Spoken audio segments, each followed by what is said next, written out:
মাননীয় আদালত, আমি যা বলছি। Order order order. উকিল জামাই অ্যাডভোকেট বউ নাটকের রিভিউ। যখন এই নাটকটি ওটিটিতে আসবে সঙ্গে সঙ্গে এই চ্যানেলে আপলোড করে দেওয়া হবে, তাই এই নাটকটি সবার আগে দেখতে চাইলে আমাদের চ্যানেল সাবস্ক্রাইব করে রাখুন। কি জিনিস বানাইছে ভাই, এটা নাটক নাকি আগুন? এই কথা বলছি, এর কারণ জানতে চাইলে পুরো ভিডিওটি দেখতে হবে। এই ভিডিওর শেষের টুইস্টটা শুনলে তুমি নিজেই কোমায় চলে যাবে, তাই ভিডিওটি না টেনে পুরো ভিডিওটি দেখুন।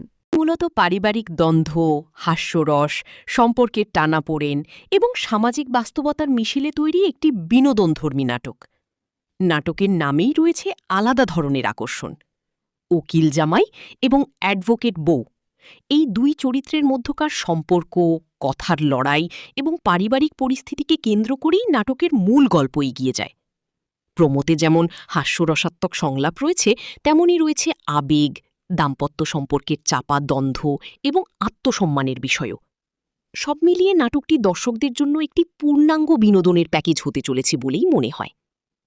নাটকে অভিনয় করেছেন তন্ময় সোহেল, মানসী প্রকৃতি এবং আদিবাসী মিজান সহ আরও কয়েকজন শিল্পী। প্রমোতে প্রত্যেকের উপস্থিতিই ছিল প্রাণবন্ত এবং চরিত্র অনুযায়ী যথেষ্ট স্বাভাবিক। বিশেষ করে টান টান সংলাপের দৃশ্যগুলোতে অভিনেতাদের অভিব্যক্তি নাটকটিকে আরও বাস্তবসম্মত করে তুলেছে। নাটকের কাহিনীর দিকে তাকালে দেখা যায় এটি মূলত একটি পরিবারকে ঘিরে তৈরি, যেখানে সম্পর্কের মধ্যে অহংকার, যুক্তি, ক্ষমতা এবং ভালোবাসার মিশ্রণ রয়েছে। উকিল জামাই চরিত্রটি একদিকে যেমন নিজের যুক্তি ও ব্যক্তিত্ব নিয়ে আত্মবিশ্বাসী, অন্যদিকে অ্যাডভোকেট বউ চরিত্রটিও সমান ধীরচেতা। ফলে সংসারের ছোটখাটো বিষয়ও কখনো কখনো বড় তর্কে রূপ নেয়। প্রমোতে দেখা যায় পরিবারের অন্যান্য সদস্যরাও এই দ্বন্দ্বের মধ্যে জড়িয়ে পড়েন। কেউ পরিস্থিতি সামাল দিতে চান, আবার কেউ হাস্যরসের মাধ্যমে পরিবেশকে হালকা করার